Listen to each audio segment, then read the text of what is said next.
Soy Fernando Díaz Villanueva. Hoy es 24 de diciembre de 2019 y esto es La Contracrónica.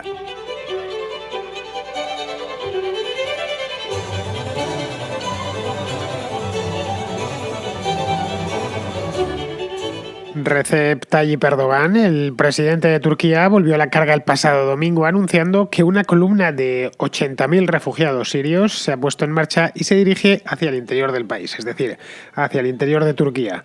Los refugiados, como no podía ser menos, huyen de Siria, huyen de la ciudad de Idlib, que es una ciudad al noroeste del país que está siendo tomada desde hace unos días por el ejército sirio de Bashar al-Assad, porque como bien sabemos hay todavía dos ejércitos sirios, tres si tomamos el de Rojava, pero dos que reciben ese nombre: el ejército rebelde o la oposición siria y luego el ejército propiamente del gobierno. Erdogan, respecto a estos refugiados, va a dejar que transiten por toda Turquía y se abran camino hasta las costas del Mar Egeo, desde donde podrán dar el salto hasta la Unión Europea, ocasionando de este modo una crisis pues como la del año 2015, que han pasado ya pues casi 5 años, pero todavía tenemos bien presente.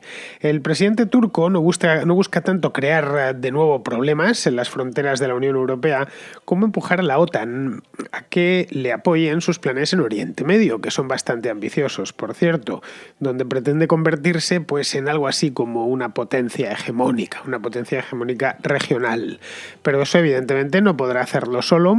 Necesita que la OTAN no interfiera en sus designios y le apoye decididamente, tanto en la propia Siria como en frentes secundarios en los que Ankara se está metiendo. Como el caso más claro, y de este mismo mes además, es Libia, donde Erdogan ya se ha mostrado partidario de intervenir directamente y con tropas propias.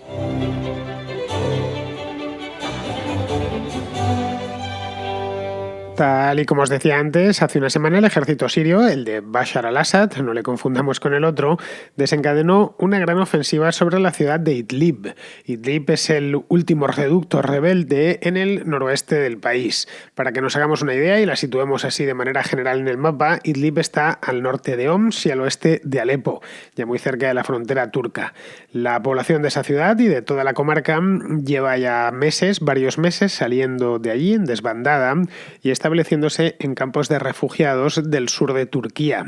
Actualmente, y estos son datos de la ONU, hay aproximadamente algo más de medio millón de refugiados sirios procedentes de esa comarca fronteriza en la provincia de Hatay, en Turquía, que es donde está la ciudad de Antioquía también. Es una ciudad muy famosa. En la provincia de Hatay estoy hablando. Esta es la famosa ciudad helenística que fue tan importante durante los primeros siglos de nuestra era. Antioquía llegó incluso a tener patriarca propio. En Hatay también está Alejandreta, por cierto, fundada por el mismo Alejandro Magno y que, y es un puerto importante, creo que es de las ciudades más importantes de esa zona de Turquía. Bien, pues esta zona se ha convertido en un punto caliente porque es la más cercana a la única comarca de Siria que aún controla la oposición al presidente Bashar al-Assad. Un tipo que, no concita de muchas simpatías en Occidente, eso está claro, pero tampoco es que haya demasiado simpático en Turquía.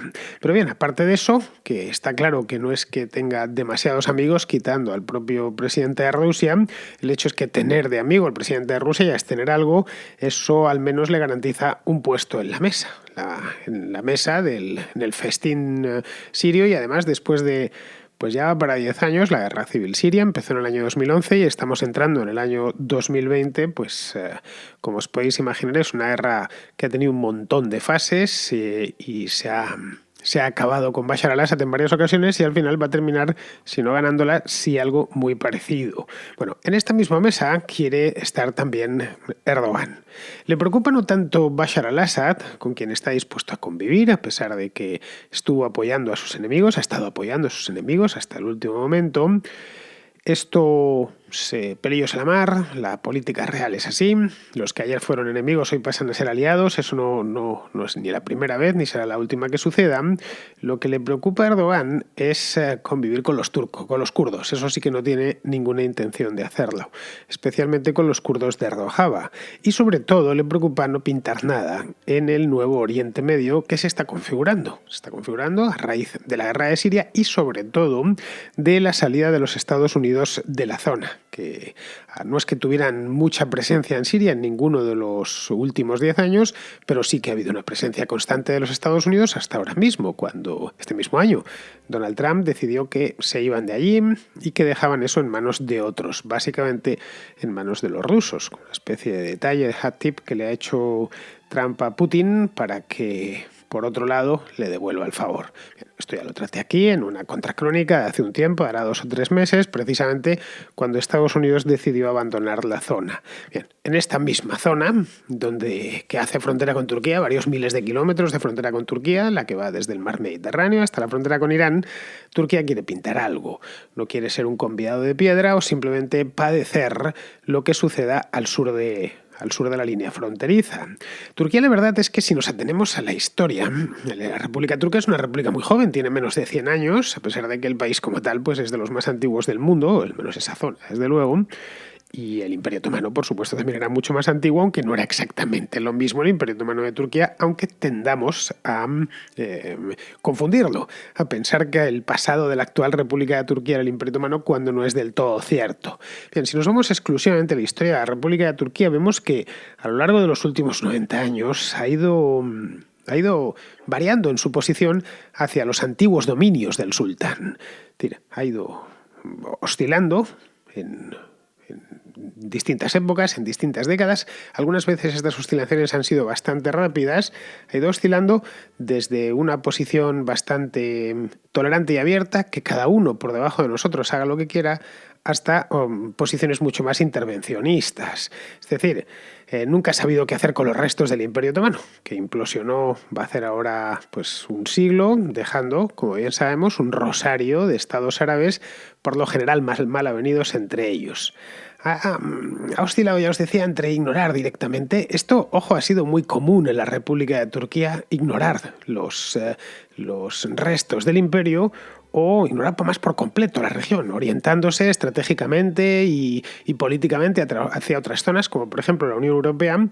Y también en otros momentos, está en uno de esos momentos ahora mismo, por practicar lo que se conoce como el neotomanismo, es decir, arrogarse cierta legitimidad para intervenir en toda esa área y sobre todo para influir en sus gobiernos.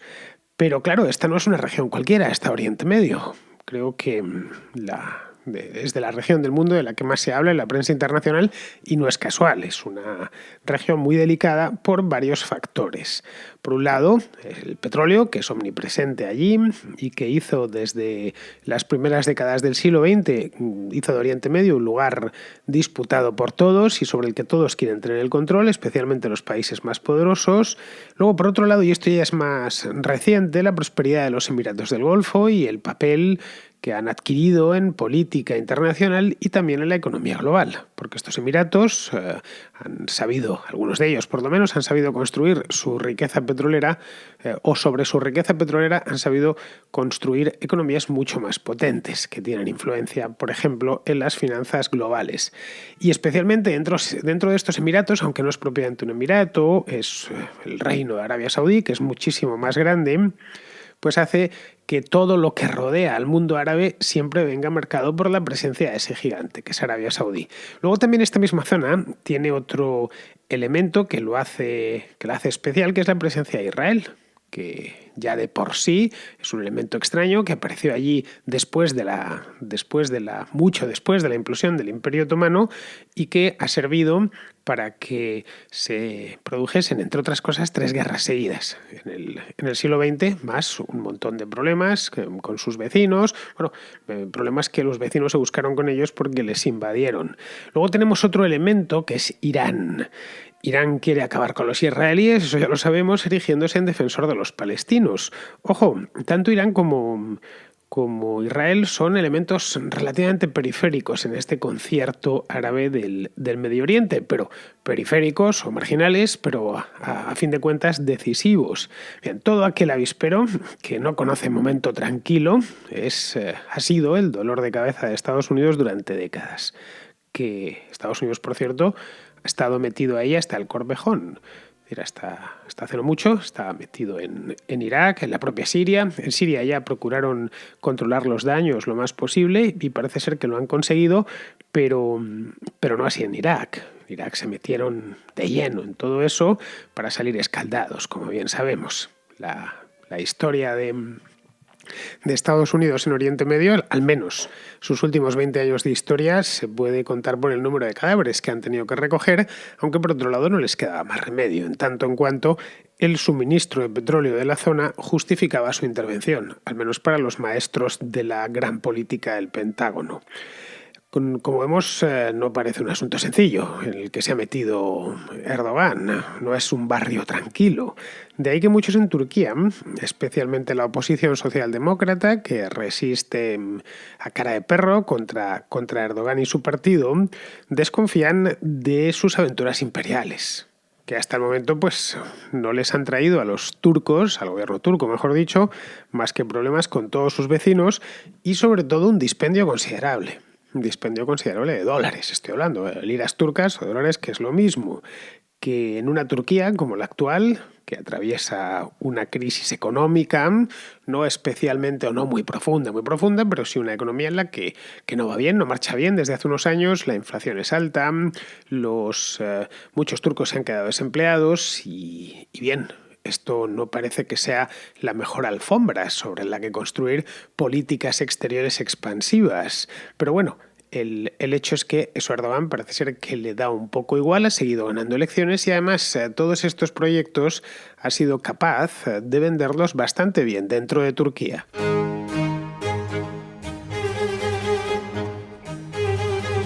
Lo que los socialdemócratas digan en Turquía, a Erdogan le entra por un oído y por el otro le sale. Más o menos viene a ser así, no es un asunto ni que se digne a discutir con sus rivales políticos.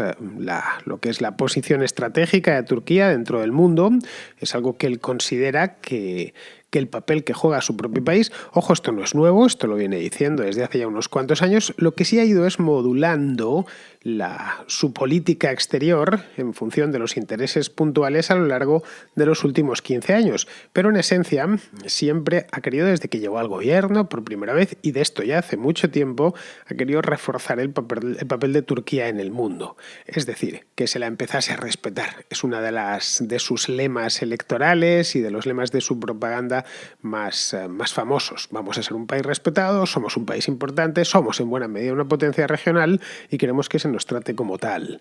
Erdogan es de ese tipo de hombres que se sienten llamados a una misión de trascendencia histórica. En este caso, pues la de convertir a Turquía en una gran potencia regional, que él considera que lo fue en el pasado, cuando todavía era un imperio, el Imperio Otomano, pero que dejó de serlo tras las reformas, tras el nacimiento de la República de Turquía y las reformas que le siguieron.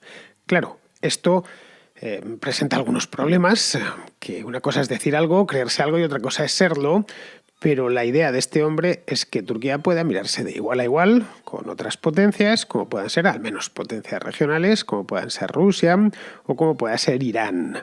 Todo esto evidentemente lo quiere hacer sin salir de la OTAN y manteniendo unas relaciones más o menos buenas con Occidente y con Rusia, con la que está dispuesta a entenderse en Siria siempre y cuando los rusos le ayuden a liquidar el germen del Estado kurdo, que a raíz de la guerra siria se le ha creado en la franja fronteriza, que la franja que separa los dos países, ese germen de Estado kurdo de Rojava, también se le ha parecido no propiamente un Estado, pero sí una región autónoma, investida de bastantes poderes, como es la región autónoma del norte de Irak, que ha tenido incluso, han hecho hasta un referéndum para independizarse. Entonces, uno de los problemas que ve es que su mayor temor, y es que los 20 millones de kurdos que hay dentro de Turquía quieran o unirse a la aventura de sus hermanos en Siria y en Irak, o peor aún, independizarse y montar un Estado kurdo dentro de la propia Turquía. Esto le ha llevado, entre otras cosas, a declararles literalmente la guerra dentro del Kurdistán turco,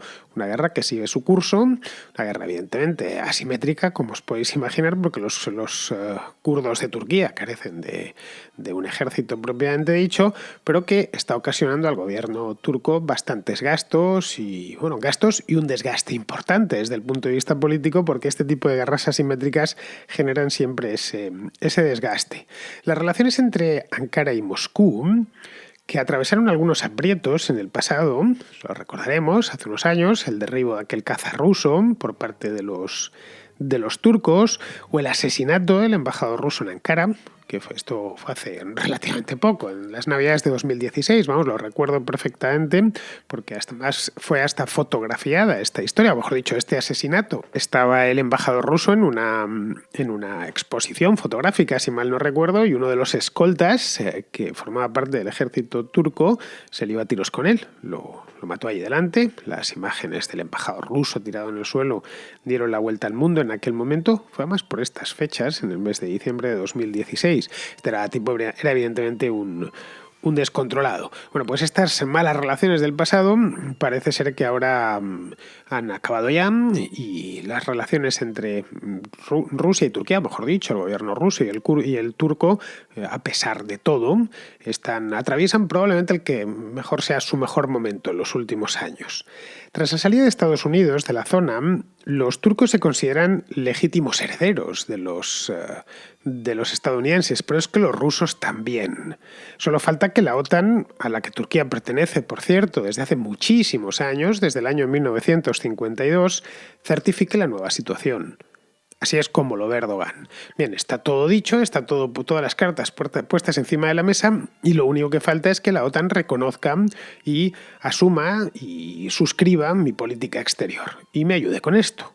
No que me ayude enviándome tropas, obviamente, para eso me basto y me sobro, pero sí que me legitime toda la operación. Por resumirlo mucho, que la OTAN alinee sus intereses con los del gobierno de Erdogan. Es decir, que se olvide para siempre de los kurdos, eso sería traduciéndolo, aterrizándolo sobre la realidad, y reconozca la primacía turca en toda esa zona. La primacía turca como su área de expansión y de control natural.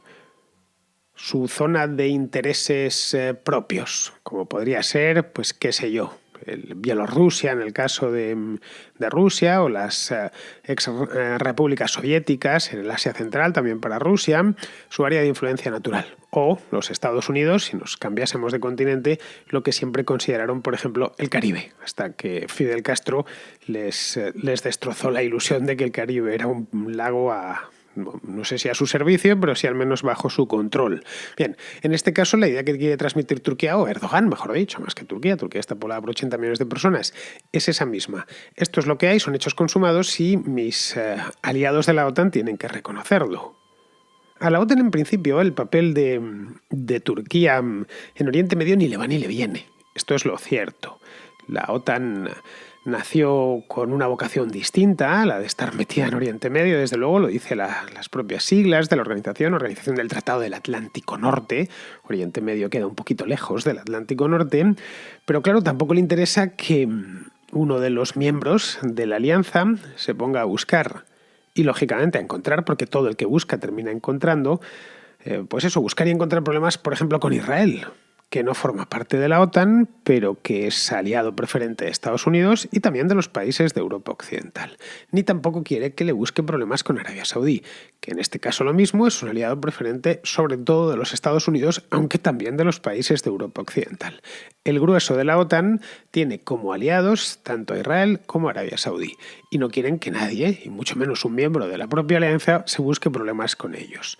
La OTAN es un tratado de alianza mutua, de defensa mutua. Esto es algo importante y que debemos recordar siempre. La OTAN tiene una cláusula, del artículo número 5, en virtud de la cual, si un país de la alianza es atacado, todos los demás tienen el compromiso de responder al unísono. Invocar el artículo 5 supone es decir a tus aliados: estoy siendo víctima de un ataque, por lo tanto tenéis que vosotros también declarar la guerra al tipo que me ha atacado y además pasar a defenderme en función del tamaño del ataque. No ha habido nunca que se ha invocado en alguna ocasión, eso es cierto, pero nunca la OTAN entró en guerra contra otro bloque, por ejemplo, contra el Pacto de Varsovia. En el caso de que lo hubiese hecho, pues dudo muy mucho que estuviera yo en estos momentos grabando este programa y vosotros me estuvieseis escuchando, porque de haber habido en los años 70 u 80 una guerra entre el Pacto de Varsovia y la OTAN, probablemente pues el mundo hubiera quedado completamente destruido después de un apocalipsis nuclear. Pero bueno, el hecho es que estas son las bases teóricas de la OTAN. Lo que Erdogan trata de transmitir al resto de sus aliados, ojo, esto lo acaba de hacer, lo hizo en Londres este mismo mes, a principios de este mismo mes, en la cumbre anual de la OTAN, que se reunieron en Londres. Y les vino a decir algo así como, no lo dijo con estas palabras porque hubiera sido demasiado, pero les vino a decir que la OTAN necesita más a Turquía que Turquía a la OTAN, que gracias a ella, gracias a Turquía, la alianza podrá estar mucho más tranquila en la cuestión de Medio Oriente. Y hasta cierto punto olvidarse del tema Oriente Medio ya para siempre, porque los turcos se encargarán de mantener aquello en orden, completamente en orden, templando gaitas con todos los actores locales, como pueden ser los iraníes o también los rusos, que a pesar de estar un poco lejos de la zona, hoy por hoy son un actor, un jugador con intereses propios dentro de esa región. Sobre el papel parece un buen plan. No nos vamos a engañar, lo ve uno y dice, es hasta convincente, bueno, lo que dice Erdogan parece que tiene hasta sentido. Pero claro, aún está por ver que funcione. Por de pronto Erdogan sabe que tiene la baza de los refugiados y el miedo pavoroso que le tienen en la Unión Europea, a los refugiados mismos, a que sean muchos, es decir, a que se desate una nueva crisis como la del año 2015 que tambaleó los cimientos de la propia Unión Europea. Es por ello y por ninguna otra razón por la que le están dejando hacer. Pero claro, eso no quita para reconocer lo obvio. Turquía, por más que se empeñe Erdogan, no es ninguna potencia, ni económica ni militar. Su PIB gasta mucho en defensa, eso es cierto, pero aún así tiene un PIB que no es para tirar cohetes. Su PIB es 5 veces inferior al de Alemania, con la misma población. Bueno, es la mitad del PIB de Turquía, es la mitad del de España, con el doble de habitantes. Quizá las ambiciones imperiales de Erdogan le vengan un poco grandes al país. Noticias Mierder. La noticia que no te interesa, pero que estás deseando escuchar. Porque en la Contracrónica sabemos que reírse es un asunto muy serio.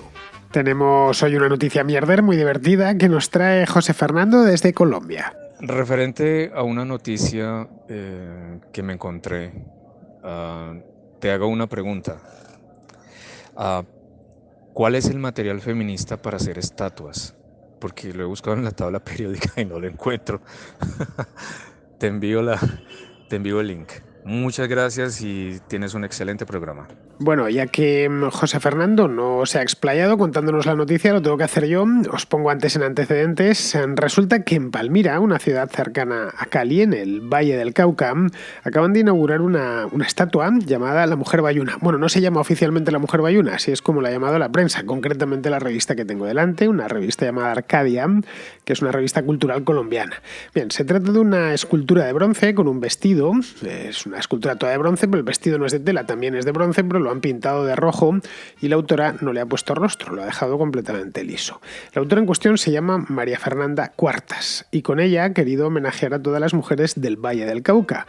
Por eso la estatua se denomina oficialmente Ella. Ese es el nombre que le puso la autora. Bien, hasta aquí todo correcto. Estatuas como esta no se inauguran todos los días, pero sí todos los años, unas cuantas, a lo ancho y largo del mundo. Pues bien, todo bien hasta que otra mujer, una tal Betsimar Sepúlveda, ha impulsado una petición en change.org para que la estatua sea retirada del espacio público porque, según ella, el bronce es un material que no expresa indignación, si este fuera el caso que la autora pretende. Bueno, no sé yo si la autora quería o no quería que su estatua pareciese indignada, pero desde luego si lo hubiese querido, le hubiese puesto rostro, cosa que la estatua en sí que ella no tiene. Bien, lo que comenta esta mujer, la que se queja, la de change.org, es que se suele usar en esculturas patrióticas, el bronce, digo, en su mayoría hechas por hombres. También menciona que desde hace mucho tiempo, desde Camille Claudel y Auguste Rodin, la escultura tiene más alternativas en cuanto a material, según el concepto que se quiera expresar. Y aquí viene el fuego. Dice, su evidente semejanza con un maniquí habla de cánones objetualizantes y por eso ella no puede ser el único modelo de nuestras mujeres. A ver, yo personalmente, y tengo la foto de la estatua delante, no la he visto en persona porque nunca he ido a Palmira, Valle del Cauca, entonces, cosa que si viviese por la zona ya me habría acercado a verla, pero claro, es que estoy a unos cuantos miles de kilómetros de allí. Bien, yo creo que Sepúlveda tiene razón, aunque por otras razones distintas y no tan objetualizantes. La estatua es una de Efesio, a ver, no es propiamente un puñetazo en la cara como otros monumentos modernos, especialmente los que perpetran en las rotondas en España, pero cuando lo ves, pues no sabes, y la estoy viendo ahora mismo, me estoy fijando en ella en la pantalla, y además en ella, nunca mejor dicho, pues porque es que la estatua se llama Eyam, pues no sé, lo veo, no sé muy bien si parece que está anunciando un motel o directamente un prostíbulo. Así que Palmira creo que sería un lugar mejor sin esta estatua, casi que la retiren. En Las Vegas lo mismo, le encuentran espacio. Bien, vamos ahora con María José de Barcelona, que trae de nuevo el tema este de la pertenencia de España a la Unión Europea. Te felicito por tu trabajo y especialmente tu nuevo espacio de YouTube, La Contravía. Como continuación de la intervención de una escucha de hoy sobre si la Unión Europea es buena o no, comentaba el oyente que era buena porque quitaba el control de la maquinita de hacer dinero a los estados y que por ley había un techo de gasto. Tú añadías también que estaba el gran espacio de libre comercio entre los países miembros y la libre circulación de los ciudadanos que existía. Coincido con ambos sobre estos extremos. Por ello, propongo una crónica que repase estos temas y sobre todo el tema de los euroescépticos europeos y sus motivos. Ahora veremos, tras el Brexit, si hay vida fuera de la Unión Europea y tal como les vaya, nos encontraremos con más episodios o no como este. Personalmente pienso, como liberal, que hay que quitar grasa burocrática de la estructura de la Unión Europea, aparte de lo que nos cuesta una pasta. Yo diría que lo más negativo de la Unión Europea es la hiperregularización interna y la pérdida de cierta soberanía en el tema jurídico. Y me refiero, por ejemplo, a la derogación de la doctrina Parot. En el caso de la reciente sentencia de Junqueras, pues ya lo veremos. Es cierto que se crea un espacio común, pero blindado al exterior. Hay dificultad para vender algunos productos en la Unión Europea fuera de la Unión Europea.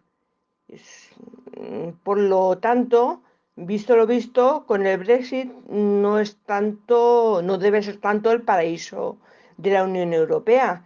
Y siempre han existido los escépticos, pero hasta ahora, incluso con los ingleses, nos los han puesto a la altura de los negacionistas del cambio climático y de los terraplanistas. Han puesto a parir a Le Pen, Salvini, a Polonia, a Hungría y a todo aquel que ha chistado ante otro dogma de fe, que es que la Unión Europea es perfecta. Otro tema políticamente incorrecto que a mi parecer habría que por lo menos discutir. Pues sí, María José, naturalmente que hay vida fuera de la Unión Europea, pero yo creo que tratándose de España sería una vida bastante peor, porque volverían a nuestros políticos poderes que no tardarían en usar contra la población, como por ejemplo la moneda, como bien decía Francisco ayer, o los aranceles. Luego está el tema de la libertad de movimientos dentro de Europa, que la perderíamos en el acto y nos hemos hecho a ella. Entonces, no sé qué te parecería tener que, por ejemplo, mostrar el pasaporte para pasar a Francia o a Portugal, o que tuvieses problemas y quisieses exportar, o que no encontrases productos porque el gobierno de turno los cargase a aranceles y entonces nos encontrásemos no con los supermercados vacíos, pero sí con menos oferta y a mayor precio. A ver, la Unión Europea tiene mucho margen de mejora, muchísimo, especialmente la parte burocrática, pero vamos, no creo que la solución sea cargársela. Seguimos ahora con Ignacio, un oyente español que vive en Hamburgo, que nos cuenta una historia un tanto ilustrativa sobre cómo el tema catalán se ve en ciertas partes de Europa. Llevamos desde hace unos meses soportando aquí en Hamburgo un hecho que te explico para que me des tu opinión. ha estado, porque hace tiempo que no paso por allá, ha estado meses colgada una pancarta de unos 8 metros de largo por 1,5, 2 de ancho, donde se podía leer libertad para los presos catalanes, abajo con el fascismo. Yo me puse en contacto con el consulado alemán quejándome de este hecho, y para mi sorpresa me contestó directamente el cónsul, el señor Pedro Villena, pidiéndome por favor que le mandara una foto, porque él no conocía el tema, ¿no? Yo le mandé la misma foto que te mandé a ti hace unos días, y él me contestó diciendo que al ser un sitio público no se puede hacer nada. No se podía quitar, ni quejarse, ni hacer ninguna queja oficial. Yo le contesté diciéndole que no podía entender que se pudiera colgar así por las buenas gratuitamente una pancarta donde se injuria al gobierno español, tachándole de fascista, y además le dije que los ciudadanos españoles que vivimos, sobre todo los que vivimos hace mucho tiempo aquí en Alemania, estamos ya hartos de aguantar la desinformación que existe aquí sobre el tema catalán y vasco. Incluso cuando fue el referéndum ilegal en Cataluña, tuvimos que soportar a algunos presentadores de la primera y segunda cadenas estatales alemanas, la ARD y la ZDF, pues con su corbatita amarilla, su camisa amarilla, o directamente completamente vestidas de amarilla, como alguna locutora. Y le comentaba también que yo estaba, que es que hace muchísimo, los últimos gobiernos españoles de los últimos 20-25 años no han hecho absolutamente nada, pero nada de nada, por aclarar un poco este tema a la opinión pública aquí alemana.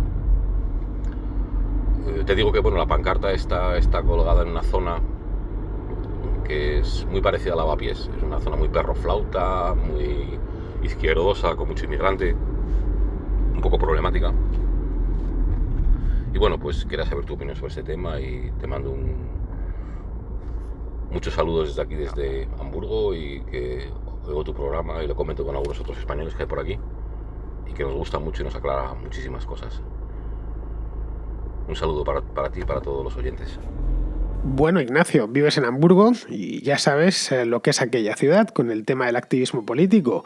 Hay barrios como Sant Pauli, en el que supongo que habrás estado muchas veces, que están llenos de pintadas, todos los portales, por todas partes, las paredes, las tiendas, y el ayuntamiento no es que no las quite, es que tampoco las quitan los vecinos, forma parte de la identidad del barrio. Es una especie de parque temático del perroflautismo. Hay muchos edificios ocupados, como habrás visto, algunos desde hace décadas. En el caso de la Roteflora es el más famoso de todos. Vamos, yo estuve allí el año pasado, estuve por Hamburgo, lo tengo bastante fresco, pero estuve en verano del año pasado y estuve un par de días además, y pude comprobar que lo de Cataluña les parece a muchos de ellos una especie de revolución proletaria, de liberación. Así que no está mal, esto es un consejo que te doy, no está mal. Yo no estoy en Alemania ahora mismo, pero no en Hamburgo, sino en el otro extremo del país, pero aún así me toca explicar las mismas cosas a algunos. A ver, no estaría mal que les explicase, si te los encuentras o tienes la ocasión de hablar con alguno que te viene con el cuento de la Revolución de Liberación Nacional y demás, que bien que el nacionalismo catalán es básicamente burgués, cuando no directamente reaccionario. Eso a muchos les sorprende, porque no tienen ni idea de español, tampoco por supuesto de catalán, y lo único que les llega es la propaganda del propio nacionalismo, que es muy activa, como bien sabemos, y luego saben modular su mensaje en función de a quién se dirige. Esto es una cosa que llevan muchos años haciéndolo, no 2, 3 ni 4, sino me atrevería a decir que varias décadas. Lo de las famosas embajadas, las oficinas de intereses que fueron abriendo desde hace muchos años por todo el mundo, iba encaminado en esa dirección. Luego, cuando ya pusieron el proceso en marcha, además de poner el proceso en marcha, pusieron en nómina a muchísimos periodistas de Alemania, del Reino Unido, de Francia, de los Estados Unidos, para que fuesen repitiendo sus consignas, cosa que hicieron estos de mil amores, porque por un lado les hacía sentirse moralmente superiores y por otro además cobraban en euros y en céntimos reales. Por lo tanto, frente a un tipo que tiene una vocación propagandística tan clara y que no piensan otra cosa, podríamos decir que el Estado español no se ha preocupado de esto. Y es cierto, y habría que señalar no al ministro actual de Exteriores que también, sino a todos los que le precedieron desde hace mucho tiempo y al propio gobierno en sí. Ahora al de Pedro Sánchez, antes al de Rajoy, antes al de Zapatero, etcétera, porque era un tema que estaba sucediendo más allá de nuestras fronteras, pero el cuerpo diplomático, por ejemplo, no hacía nada. O lo veía casi, pues eso, como una especie de castigo que Dios les había enviado y que no le daban mayor importancia. El resultado al final pues es el que has podido ver tú, ¿no? Que el presentador del informativo ha vestido amarillo de arriba abajo y se ha comido de arriba de todo. La versión propagandística se la ha comido integral.